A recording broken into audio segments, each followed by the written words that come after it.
Seguinos en nuestras redes sociales. Instagram, Twitter, Facebook, 24/7 Express UI. Y esta música nos indica que ya ha llegado las flores en esta primavera. ¡Qué encanto! María García Marichal, ¿viste?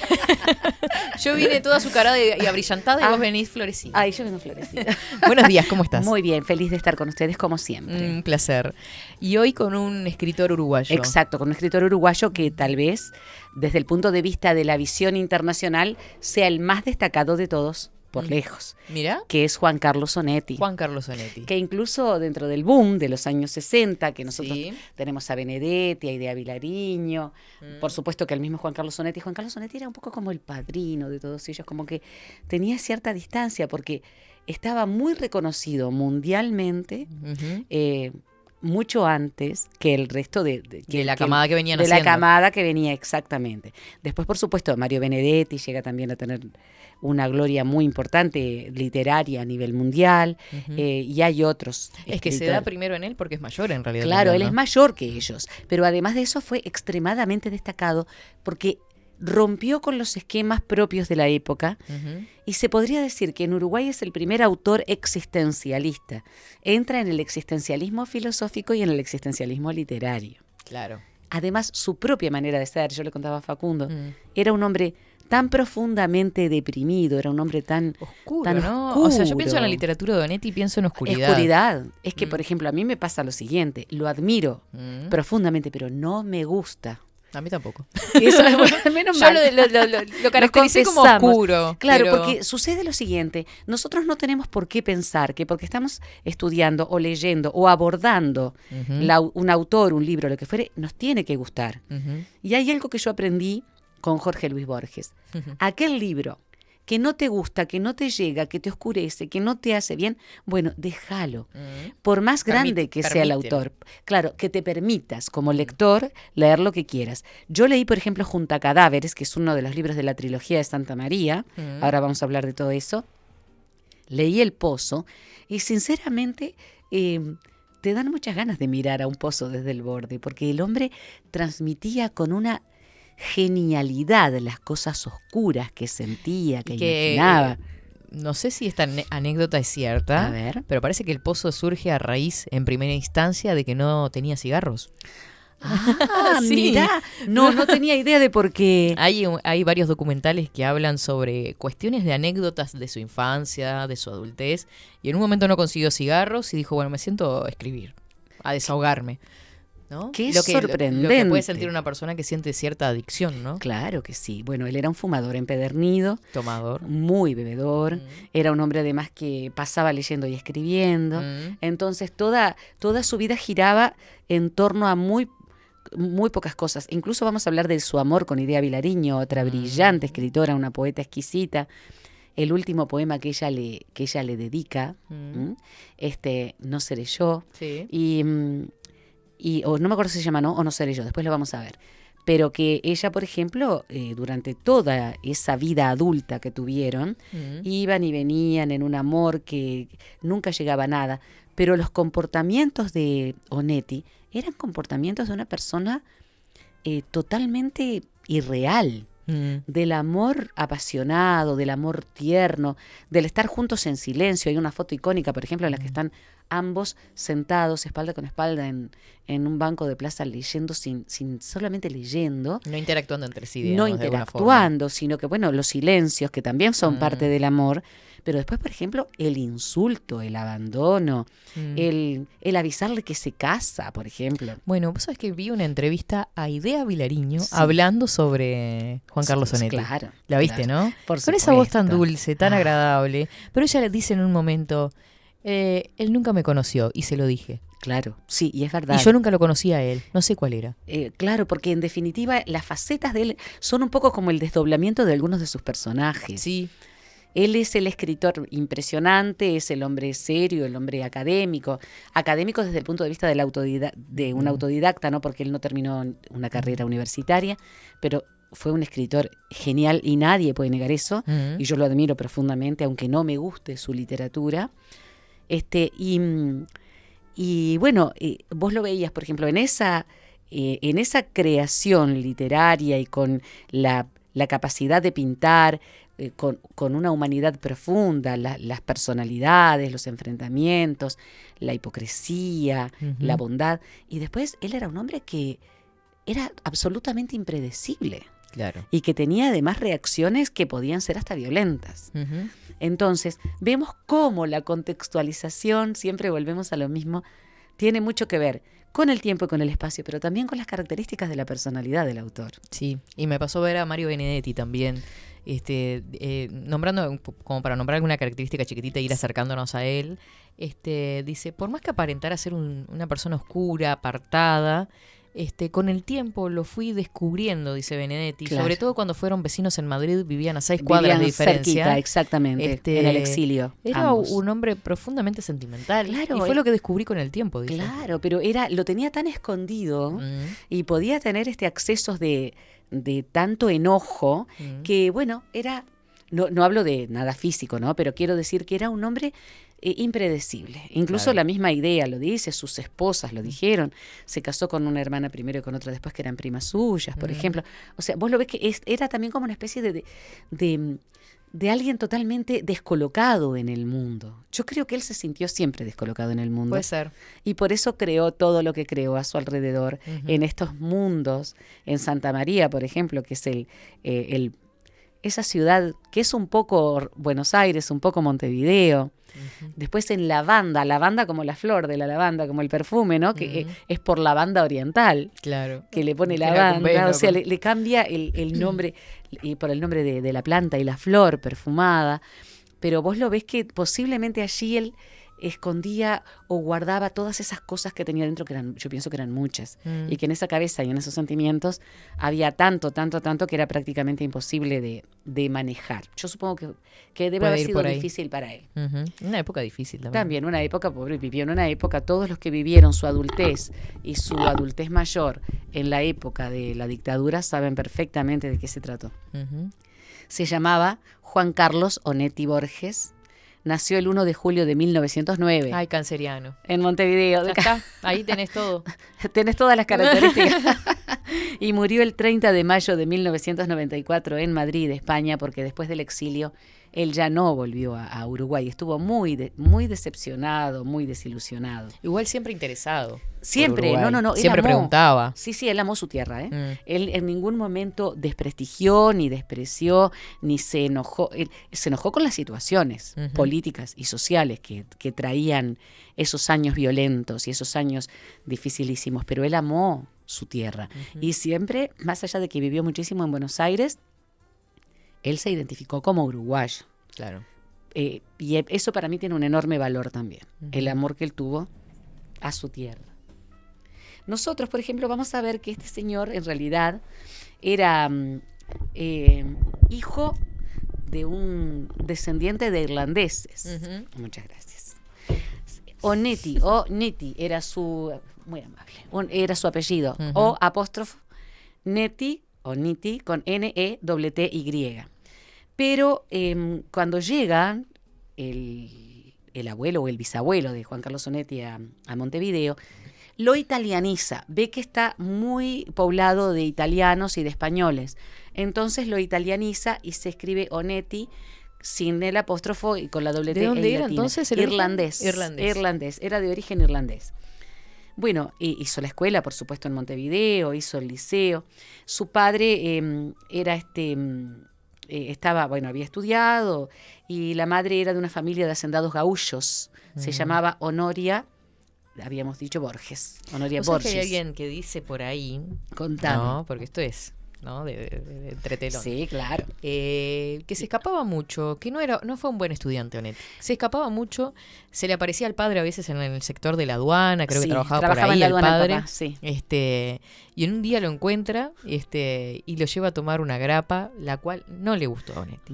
Pero siendo chico, ¿no? Esta cosa de a veces de las generaciones anteriores, Claro. de convidar De con compartir alcohol a los con más alcohol chicos, a los ¿no? chicos. Qué Y interesante. tengo entendido que hizo hasta primero el liceo, ¿sabes? Sí, vos sabés que según él lo planteaba, no terminó los estudios universitarios de Derecho. Pero cuando vos lees no terminó los estudios universitarios de Derecho, puede no haberlos empezado también. Claro. Creo que hizo solamente algo en el liceo. Mira vos, de lo de primero no sabía. Sé que Benedetti, por ejemplo, tenía segundo año y él lo decía abiertamente, sin ningún inconveniente. Pero lo de Onetti no. Viste que él tenía esas cosas de ocultar. Claro, ¿no? Un poco, él era muy un montón de cosas. misterioso. Misterioso. Era muy misterioso. Pero tengo entendido que sí. Le gustaba el misterio. Mira qué Y interesante. era de escaparse también. Y De hacerse la rabona. hacerse la como se decían. decían. Me rateé, como decía Como la se chica. decía antes. Es como se decía en su época, en Sí, definitiva. claro, en su época era la rabona, después nosotros la rata y los escapes. Como bueno, la mayor parte de su niñez y de su adolescencia la pasaba un poco en Montevideo, un poco en Buenos Aires, porque el padre trabajaba, porque además era gente que estaba bastante acomodada. La familia Burgos, la familia de la madre, era justamente Borges, perdón, eran personas de mucho dinero. Borges, Onetti, Borges. Fue después introduciéndose en lo que era el periodismo y principalmente le encantaban las opiniones y los editoriales. Trabajó en el semanario Marcha, donde tenía un seudónimo, Periquito el Aguador. Me encantó la ternura del seudónimo. Después era muy asiduo colaborador en el diario La Prensa y en la revista Lea. Después fue el encargado, fíjate vos la capacidad que tenía este hombre de pasar las noticias a la agencia Reuter, que es una agencia internacional, ¿verdad? A la agencia Reuter desde el Río de la Plata. Fue algo así como quien recababa las noticias para enviar. Cosa que le permitió trabajar bien y le permitió además ser conocido como muy buen escritor, es decir, como que sus artículos estaban muy bien escritos. En una época, ¿no?, donde la televisión empezaba a hacer innovación, donde el diario también se hizo masivo, claro, ¿no? Ni que hablar. Claro. Digo, y ahí él podía desarrollarse a todo nivel ahí. Que Claro no lo que piensen a nivel de trabajar en prensa hoy en día, tal vez. Claro, hoy en día, por ejemplo, está todo muy digitalizado. Claro. Pero en aquel momento los diarios eran El papel claro, y el canillita. Por supuesto. Y los diarios gente que, por ejemplo, que podía comprar el diario de la mañana y el diario de la tarde o hasta el diario de la noche. Y hablamos acá en nuestra aldeana Montevideo y las ciudades del interior. Pero claro, es darse a conocer como un muy buen escritor en artículos y además hasta en la selección de las noticias, ¿no? Claro. Eso le fue muy favorable a él. Era, digamos, el encargado de la sucursal de la agencia Reuter y el que se dedicaba a hacer la selección de noticias que iban hasta el exterior. Bueno, después, el vivir en las dos capitales del Río de la Plata, en las dos márgenes del río, le dio la idea de crear un lugar ficticio que tuviera características de ambos. Entonces surgió Santa María. Empiezan los primeros escritos sobre Santa María, ese pueblo, esa ciudad que es como el Macondo de Gabriel García Márquez, que tiene las características propias de algo totalmente ficticio, pero que tiene una carga humana, de naturaleza humana, muy fuerte y muy poderosa. De allí después la trilogía. Después, entre 1955 y 1975, estuvo en Montevideo. Date cuenta que ya había empezado la dictadura militar. Fue director de bibliotecas en el distrito de Montevideo y el área metropolitana. Y luego integrante de la directiva de la Comedia Nacional. Mira vos. Era un hombre que le gustaba mucho el teatro, la parte de dramaturgia. Y estar en los círculos de intelectualidad de claro alguna que forma. Sí, eso era muy importante para él porque él se daba a conocer así. Claro. Además ya tenía una solvencia que era muy respetada, ¿no? Por cómo escribía. Por supuesto, en 1975 se lo cataloga de subversivo por parte del gobierno militar y tiene que irse, tiene que emigrar. Se exilia en Madrid, en la capital de España, donde fue vecino de Mario Benedetti, exiliado también. Y como vos decías que eran vecinos, vivían muy cerca. Por esa razón, no es que tuvieran una amistad. Sí, exacto. Pero sí había intercambio entre ellos. Se llamaban por teléfono. Exacto, mucho. Principalmente. Y hay que aclarar que de alguna forma Onetti también como que lo veía como un principiante a Benedetti. Claro. A toda esta camada de escritores jóvenes de los años 60 y 70, él los miraba un poco con esa distancia de quien ya es respetado internacionalmente. Además, vamos a observar que ya había recibido varios premios. El Premio Nacional de Literatura en Uruguay en 1962, Después, en el 80, recibe el premio Cervantes. Es nuestro primer premio Cervantes de literatura. Mira. Claro. Después vinieron ahora con muy poquitos años de diferencia entre ellas, y David Ale Sí. y Cristina Peri Rossi. Pero él es el primer Cervantes uruguayo. Además, en aquel momento era como el boom. Totalmente. Obtener semejante premio era el boom a nivel de toda la intelectualidad iberoamericana y después, por supuesto, internacionalmente, ¿no? Porque ya estamos en un mundo prácticamente globalizado. Un año después, en el año 1981, un año antes fue, si no me equivoco, acá está mal el dato. En el año 1979 obtuvo el premio de la crítica por Dejemos hablar al viento, que es, digamos, un apocalipsis de Santa María. Es lo que de alguna forma hace que nadie pueda escribir más sobre Santa María. Claro, y Apocalipsis y en esa fecha, 79, donde había crisis, dictadura militar en ambos países. Militares, por supuesto que sí. Desde sus primeros relatos, bueno, él ganó un concurso del género narrativo del diario La Prensa en Buenos Aires, empezó a crear la idea de la novela. Yo no sabía este detalle que vos me das de la novela El Pozo.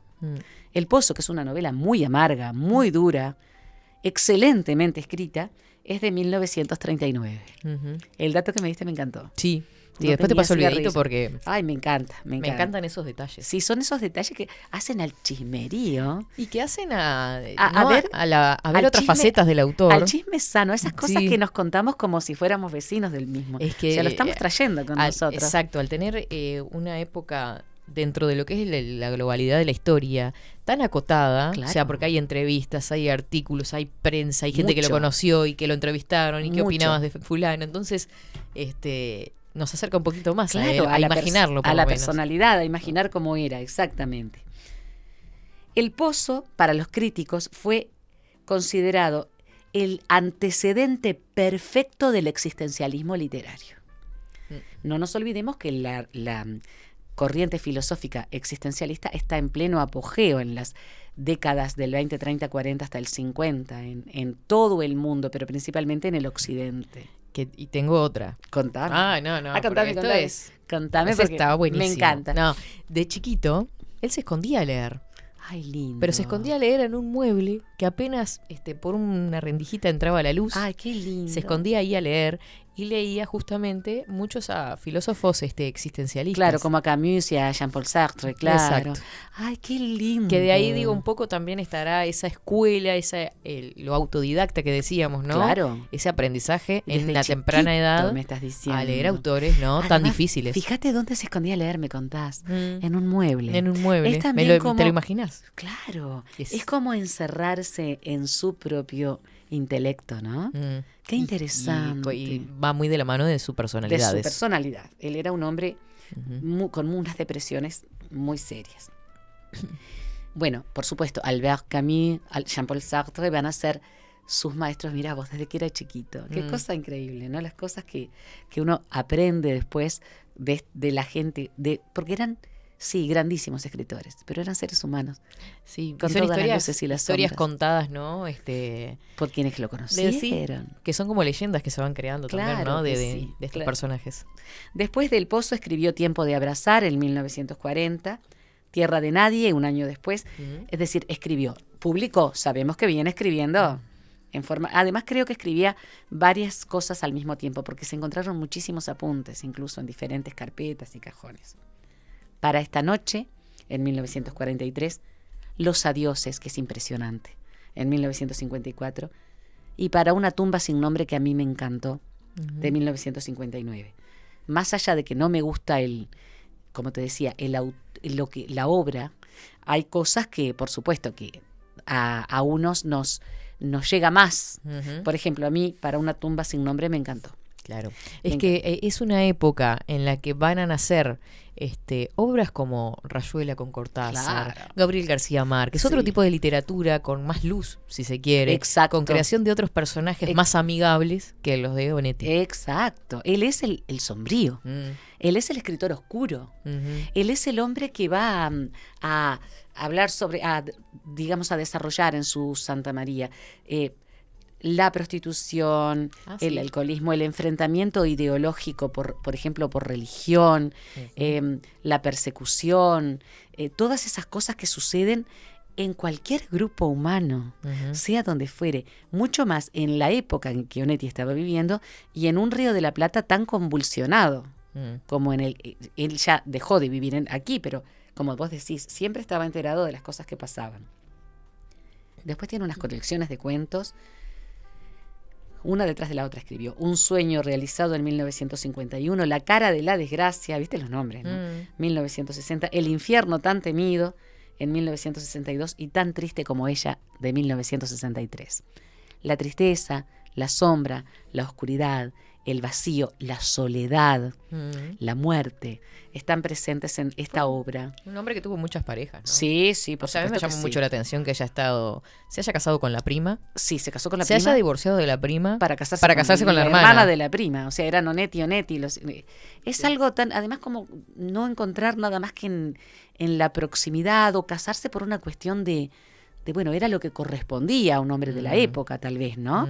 Puede tener que ver con eso también. ¿Qué le corresponde a un varón de los años 40, 50, 60? Ser un padre de familia. De pronto, bueno, dijo, no quería y se casó con una prima. Cuando vio que no se llevó con ella, se casó con la otra. Y vivió con Idea Belariño esos amores que tan intrincados, espinosos, dolorosos. Como imposibles, ¿no? Imposibles, de llevar adelante. Exactamente. Hay una madurez muy grande después de estos cuentos y cuando él crea ya Santa María. La escritura de La vida breve se considera una obra maestra por parte de la mayor parte de los críticos literarios. La vida breve, de 1950. El astillero, que yo traje un fragmento para leer, de 1961. Y Junta cadáveres, que fue la primera novela de Onetti que yo leí antes del Pozo, de 1967, forman la trilogía de Santa María. Claro. Porque están estos personajes que son justamente una influencia para Gabriel García Márquez, porque son personajes los mismos, que viven en el mismo pueblo y que van adquiriendo protagonismo en las distintas historias. Claro. O sea, los va... Primero está centrado en uno y después claro, exactamente.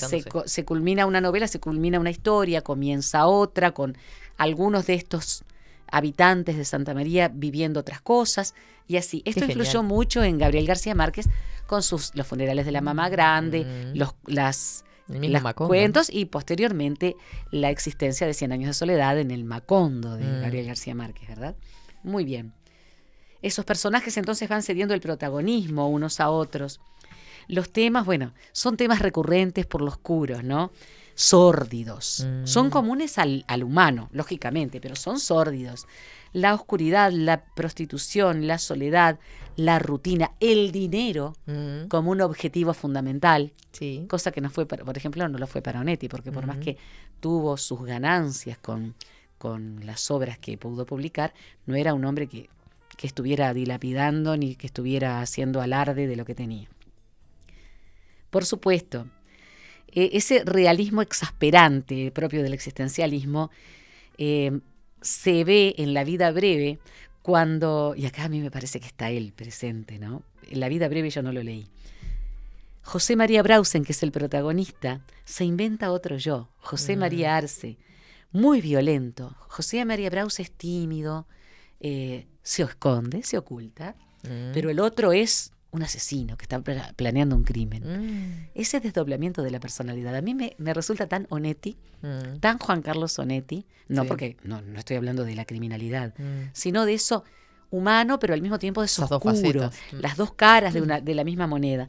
Entonces, este personaje planea un crimen y ya está Santa María, ya con dos personajes bien definida, con sus características, como el Macondo, decíamos, como el Comala de Pedro Páramo, de Juan Rulfo, que también es Pedro Páramo, es impresionante.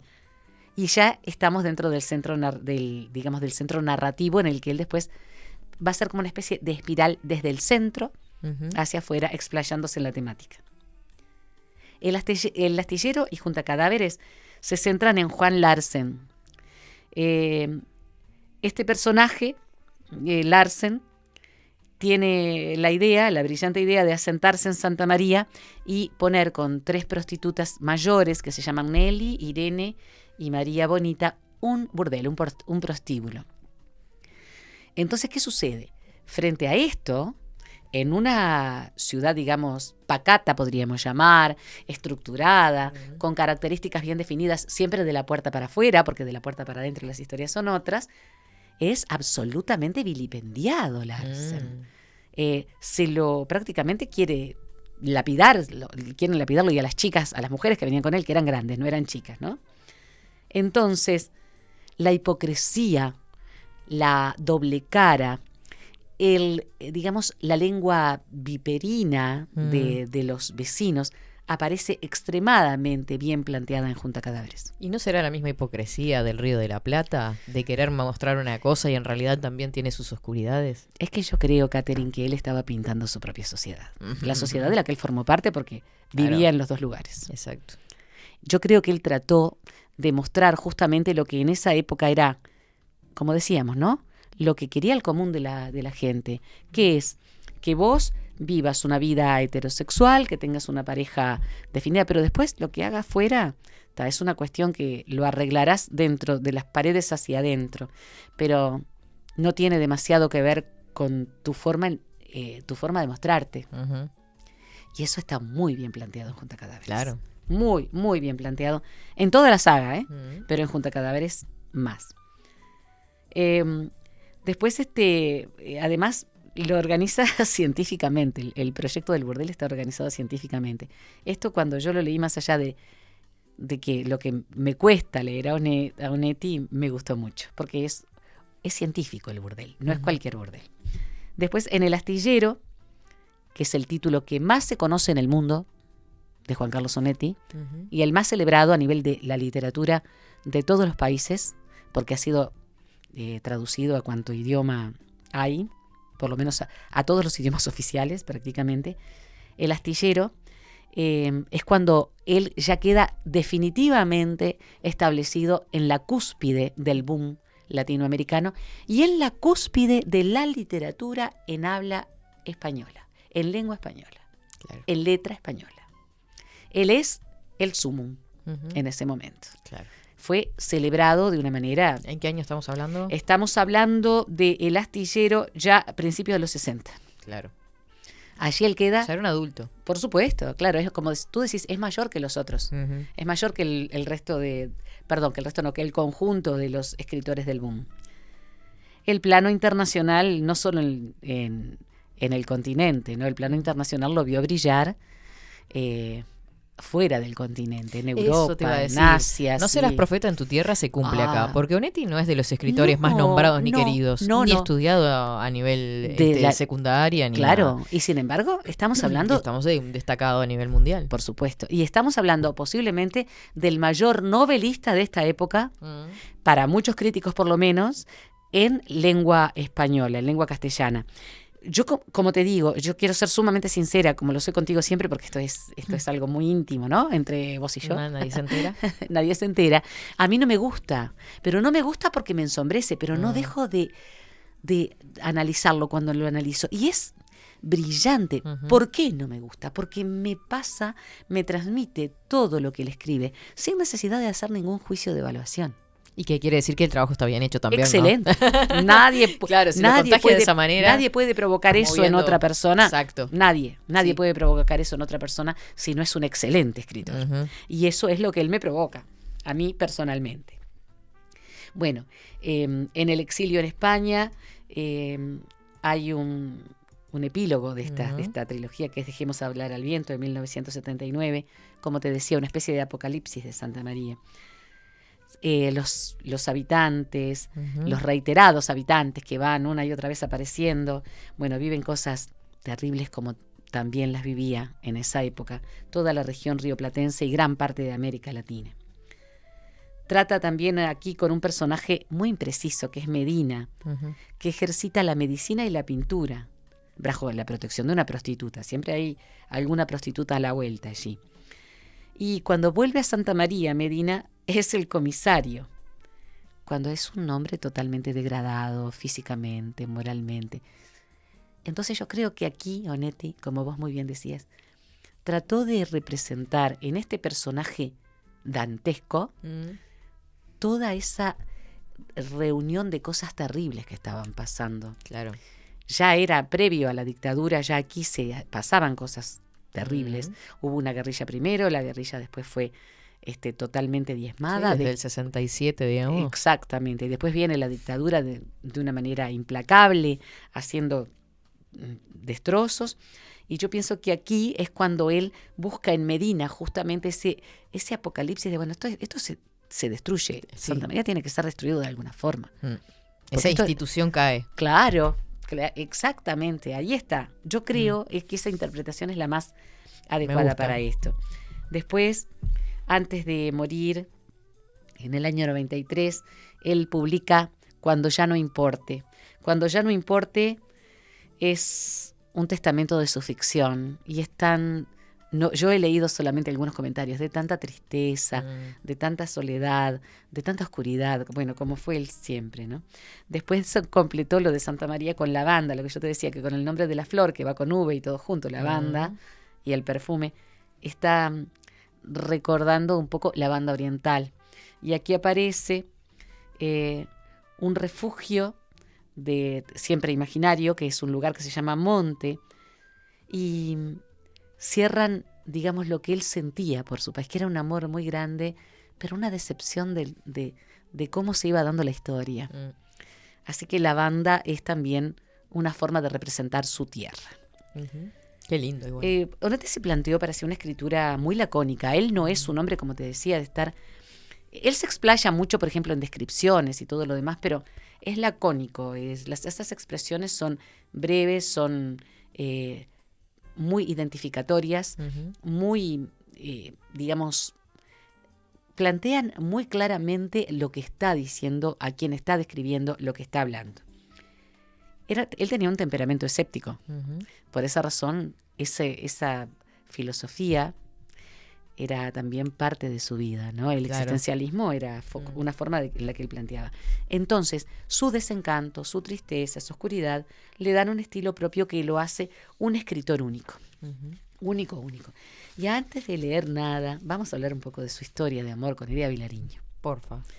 Porque dentro de este chismorreo amoroso que tenemos, porque es un chismorreo de nada para, digamos, para condenar, sino que estamos hablando de las cosas que les pasaban a la gente, ¿no?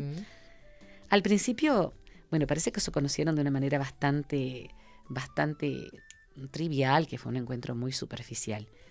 Pero a medida que se conocieron, a medida que fueron mandándose textos, etcétera, surgió en ellos un amor nada convencional. Un amor oscuro, claro. al estilo de Juan Carlos Onetti.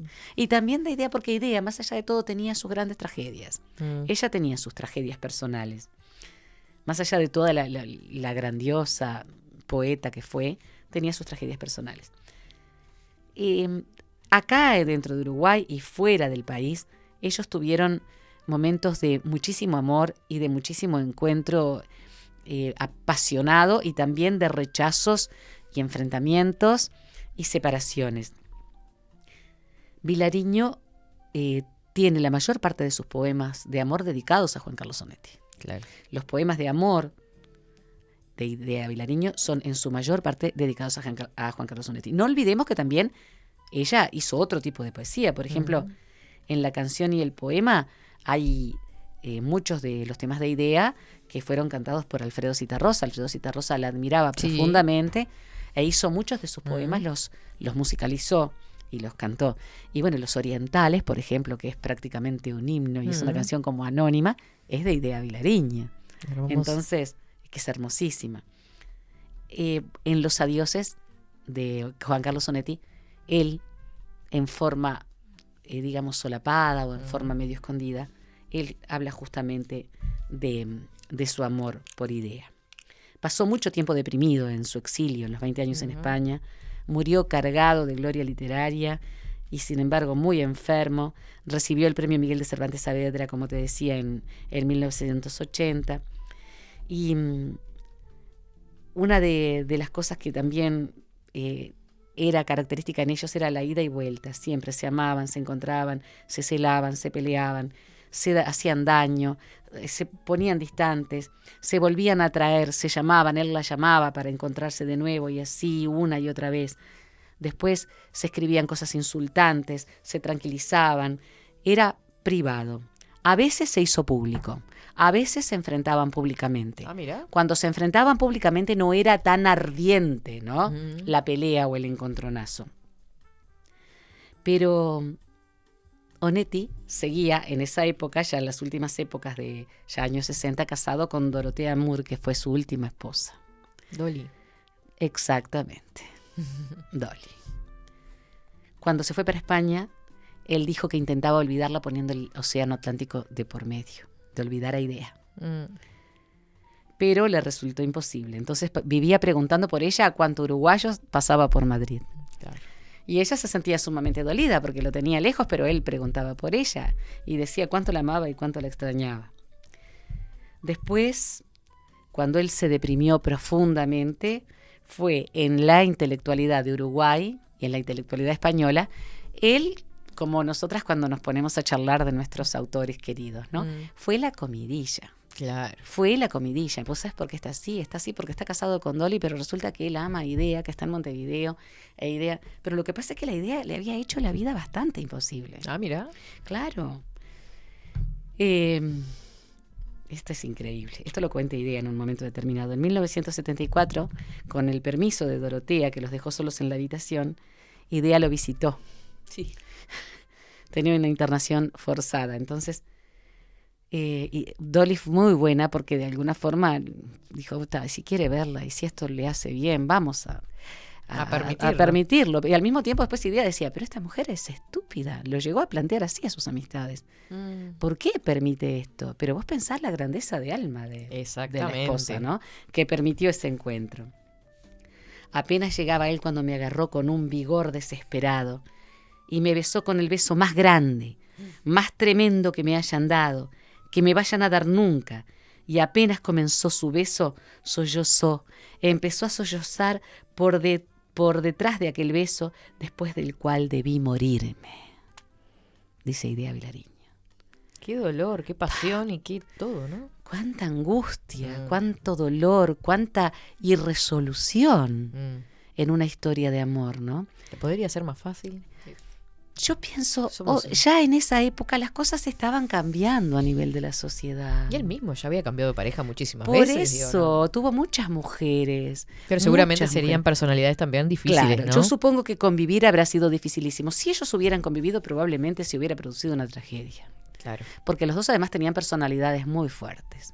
Pero vos fijate lo que cuenta. Incluso lo escribió en un libro que contiene sus memorias, Idea. O sea, se hizo público esto. Sí, eso sí, fue público. Dolly lo leyó. Sí, lo leyó. Dolly lo leyó. Y si yo hubiera sido Dolly, le digo, bueno, me voy. Me voy, quédate. Tratá de recuperarte al lado de la mujer que has amado más. Claro. Porque creo que... retener a alguien que estás viendo que tampoco... Por supuesto, por más que fuera Juan Carlos Onetti, el más grande escritor de ese momento en Iberoamérica, ¿no? Bueno, la situación se puso bastante complicada. Onetti había sido detenido y hospitalizado en un hospital psiquiátrico, además por la profunda depresión que tenía. Además estaba muy enfermo, ¿no? Pero la depresión era terrible.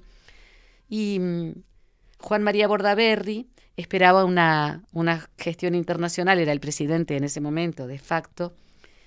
Le trató de hacer lo posible para que volviera a Buenos Aires.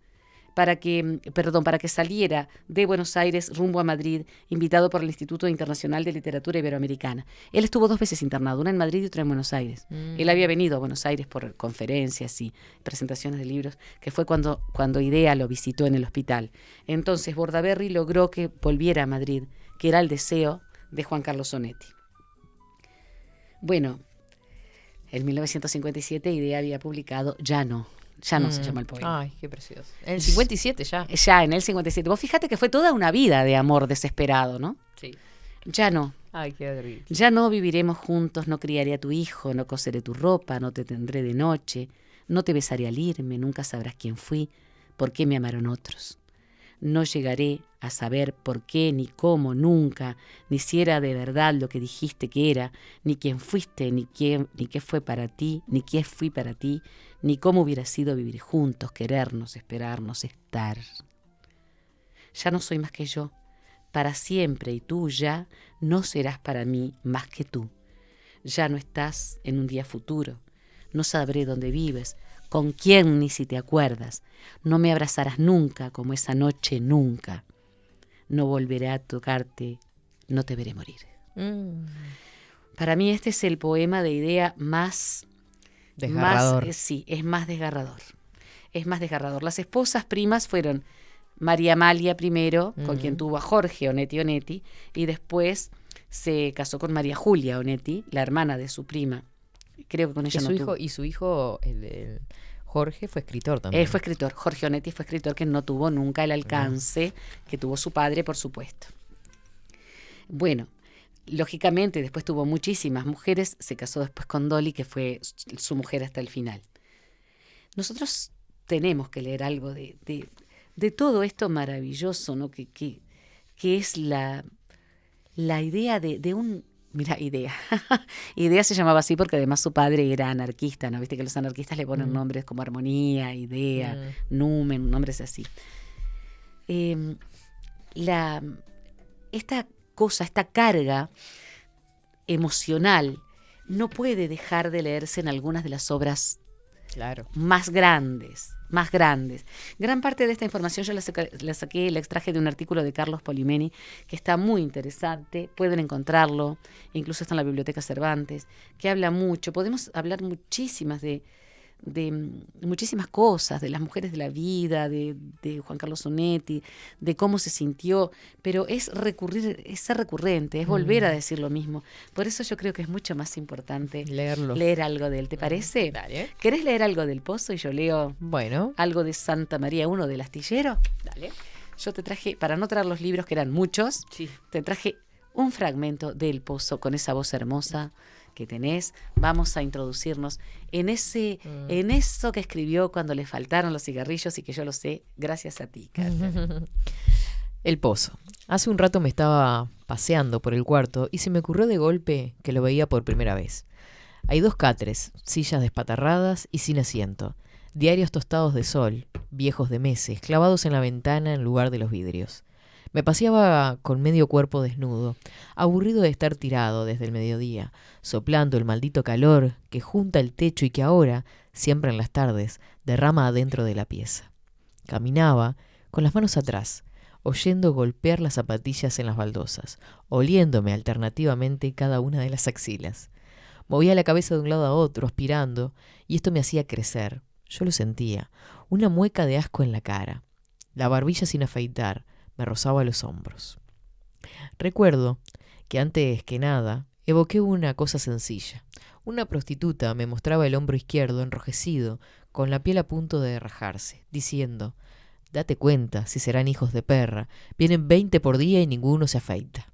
Era una mujer chica, con unos dedos alargados en las puntas, y lo decía sin indignarse, sin levantar la voz, en el mismo tono mimoso con que saludaba al abrir la puerta.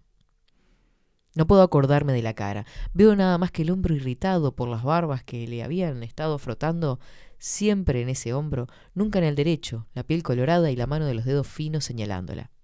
Después me puse a mirar por la ventana distraído, buscando descubrir cómo era la cara de la prostituta. Las gentes del patio me resultaron más repugnantes que nunca.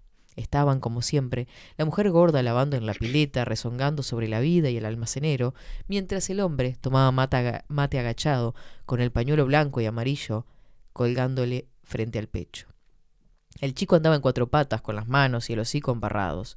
No tenía más que una camisa remangada, y mirándole el trasero me dijo, por pensar en cómo había gente, toda en realidad, capaz de sentir ternura por eso. Seguí caminando, con pasos cortos, para que las zapatillas golpearan muchas veces en cada paseo. Debe haber sido entonces que recordé que mañana cumplo 40 años. Nunca me hubiera podido imaginar así a los 40 años. Solo y entre la mugre, encerrado en la pieza. Pero esto no me dejó melancólico. Nada más que una sensación de curiosidad por la vida y un poco de admiración por su habilidad para desconcertar siempre. Ni siquiera tengo tabaco. no tengo tabaco. No tengo tabaco. Lo repite 3 veces. Qué impresionante. Esto que escribo son mis memorias, porque un hombre debe escribir la historia de su vida al llegar a los 40 años, sobre todo si le sucedieron cosas interesantes. Lo leí, no sé dónde. Encontré un lápiz y un montón de proclamas abajo de la cama de Lázaro, y ahora se me importa poco de todo, de la mugre, el calor y los infelices del patio. Es cierto que no sé escribir, pero escribo de mí mismo. Ahora se siente menos calor, y puede ser que de noche refresque. Lo difícil es encontrar el punto de partida. Estoy resuelto a no poner nada de la infancia. Como niño era un imbécil. Solo me acuerdo a mis años después, en la estancia o en el tiempo de la universidad. Podría hablar de Gregorio, el ruso que apareció muerto en el arroyo, de María Rita y el verano en Colonia. Hay miles de cosas, y podría llenar libros. Y lleno. Parece tan personal, ¿no? Parece muy personal. Incluso la observación, cuando ve el niño gateando, ¿no? Con el hocico y claro, las todo embarradito, piernas. Y le ve la cola, dice que él no entiende por qué tanta gente, toda en realidad, siente por eso ternura. Claro. Es decir, estamos hablando de un hombre muy, muy particular, ¿no? Con sentimientos muy particulares. A mí me parece muy el mismo. Y mucha oscuridad. Mucha. Y viste lo que menciona 3 veces, lo del que no hay tengo tabaco. Sí, ¿no? claro. Entonces, el calor, entiendo, lo abrumante. Claro, lo abrumante. El hecho de que se vuela las axilas, claro, porque por lo visto está viviendo en algo parecido a un conventillo. Viste que hay un patio común, Un patio, la mujer que lava la ropa, la prostituta. La prostituta. Es Y entonces es muy duro porque además vos te hace introducirte en un espacio y en un espacio temporal que es muy, muy amargo, porque hay mucha pobreza urbana, que como decía Honoré de Balzac, la pobreza urbana es peor que la pobreza rural, porque la pobreza rural tiene cierto grado de dignidad, porque hay espacio. Claro. Y en la pobreza urbana no. Tenemos que, en algún momento, hincarle el diente. Esto es El Astillero. Estamos hablando que es tal vez el mejor libro de la trilogía de Santa María. Santa María I. Hace 5 años, cuando el gobernador decidió expulsar a Larsen, o juntacadáveres, de la provincia, alguien profetizó, en broma e improvisando, su retorno, la prolongación del reinado de 100 días, página discutida y apasionante, aunque ya casi olvidada, de nuestra historia ciudadana. Pocos lo oyeron y es seguro que el mismo Larsen, enfermo entonces por la derrota, escoltado por la policía, olvidó enseguida la frase, renunció a toda esperanza que se vinculara con su regreso a nosotros. De todos modos, 5 años después de la clausura de aquella anécdota, Larsen bajó una mañana en la parada de los omnibuses, entre comillas, ¿no?, que llegan de Colón, puso un momento la valija en el suelo para estirar hacia los nudillos los puños de seda de la camisa y empezó a entrar en Santa María. Poco después de terminar la lluvia, lento y balanceándose, tal vez más gordo, más bajo, confundible y domado en apariencia. Tomó el aperitivo en el mostrador del Berna, persiguiendo calmoso los ojos del patrón hasta obtener un silencioso reconocimiento. Almorzó allí, solitario y rodeado por las camisas a cuadros de los camioneros. Ahora estos disputaban al ferrocarril las cargas hasta el Rosario y los pueblos litorales del norte. Parecían haber sido paridos así, robustos, veinteañeros, gritones y sin pasado, junto con el camino de Macadam inaugurado unos meses atrás. Se cambió después a una mesa próxima a la puerta y a la ventana para tomar el café con gotas. Son muchos los que aseguran haberlo visto en aquel mediodía de fines de otoño. Algunos insisten en su actitud de resucitado, en los modos con que exageradamente, casi en caricatura, intentó reproducir la pereza, la ironía, el atenuado desdén de las posturas y las expresiones de 5 años antes. Recuerdan su afán por ser descubierto e identificado, el par de dedos ansioso, listo para subir hasta el ala del sombrero frente a cualquier síntoma de saludo, a cualquier ojo que insinuara la sorpresa del reencuentro. Otros, al revés, siguen viéndolo apático y procaz, acodado en la mesa, el cigarrillo en la boca, paralelo a la humedad de la avenida Artigas, mirando las caras que entraban, sin otro propósito que la contabilidad sentimental de lealtades y desvíos, registrando unas y otras con la más fácil breve sonrisa, con las contracciones involuntarias de la boca. Pagó el almuerzo, con la exagerada propina de siempre, reconquistó su pieza en la pensión de encima del Berna y después de la siesta, más verdadero, menos notable por haberse aliviado de la valija, se puso a recorrer Santa María, pesado, taconeando sin oírse, paseando ante la gente y puertas y vidrieras de comercios con su aire forastero e incurioso. Caminó sobre los 4 costados y las 2 diagonales de la plaza como si estuviera resolviendo el problema de ir desde A hasta B, empleando todos los senderos y sin pisar sus pasos anteriores. Fue y volvió frente a la verja negra recién pintada de la iglesia, entró en la botica que seguía siendo de Barté, más lento que nunca, más característico, más alerta, para pesarse, comprar jabón y dentífrico, contemplar cómo la imprevista foto de un amigo del cartel que anunciaba «El farmacéutico estará ausente hasta las 17». Insinuó después una excursión a los alrededores. Fue bajando, aumentando el balanceo del cuerpo, 3 o 4 de las cuadras que llevaban a la convergencia del camino de la costa con el que va a la colonia, por la descuidada calle en cuyo final está la casita de los balcones. La casita con balcones, celestes, alquilada ahora por Morens, el dentista. Lo vieron más tarde cerca del molino de Redondo, con los zapatos hundidos en el pasto mojado, fumando contra un árbol. Golpeó las manos en la granja de Mantero, compró un vaso de leche y pan, no contestó directamente a las preguntas de los que trataron de ubicarlo. Estaba triste, envejecido y con ganas de pelear. Mostraba el dinero como si tuviéramos miedo de que se fuera sin pagarnos. Llegó probablemente a perderse durante unas horas en la colonia y reapareció a las 7:30 de la tarde en el mostrador del bar Plaza que no había visitado nunca cuando vivió en Santa María. Estuvo repitiendo allí hasta la noche las farsas de agresión y curiosidad que atribuyeron a su estada del mediodía en el Berna. Disputó benévolo con el barman, con una tacita mantenida alusión al tema que llevaba 5 años de enterrado, acerca de fórmulas de cócteles, del tamaño de los pedazos de hielo, del largo de las cucharas de revolver. Tal vez haya esperado a Marcos y sus amigos. Miró al doctor Díaz Grey y no quiso saludarlo. Pagó esta otra cuenta, empujó sobre el mostrador la propina y fue bajándose con seguridad y torpeza del taburete. Fue caminando por la tira de linóleo, balanceándose con el premeditado compás corto y ancho, seguro de que la verdad, aunque marchita, iban haciendo de los golpes de sus zapatos y se transfería al aire, a los demás con insolencia, con sencillez. Qué descripción de Larsen, ¿no? ¿Viste lo del sonido de los zapatos? Total. Es algo recurrente en las historias de Onetti. Por el silencio mismo también y la soledad, ¿no? Claro, el silencio y cómo en el silencio suenan. Hay pequeños. Claro, suenan sonidos que no escuchamos habitualmente. Además, es muy amplio en la descripción. Tiene estas características. Hace descripciones de comportamientos, de caminares, de movimientos del cuerpo. Los hace también en sus cuentos. Sumamente extensos, de gran observador. Pero, ¿viste, no? La ambivalencia. Alguien que quiere que lo reconozcan, pero que no es reconocido. Alguien que quiere volver para saber, para saber qué es él dentro de ese lugar, después de estar exiliado, claro, y no encontrarse. Es también un poco reflejo. Un poco reflejo de del él, ¿no? espejo de Onetti mismo. Son espejos. ¿No? Sí, tal cual. Sí.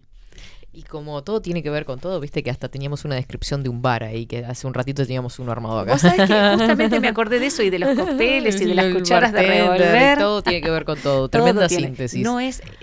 No hay ningún encuentro que sea azaroso. Exacto. Siempre hay una causalidad y bueno, yo los invito a introducirse en esta literatura que es tal vez la mejor literatura del siglo XX a nivel de novela principalmente. Los cuentos también son muy buenos en nuestro país porque después, si les gusta o no, pueden dejar de leerlo, pero tenemos que conocerlo.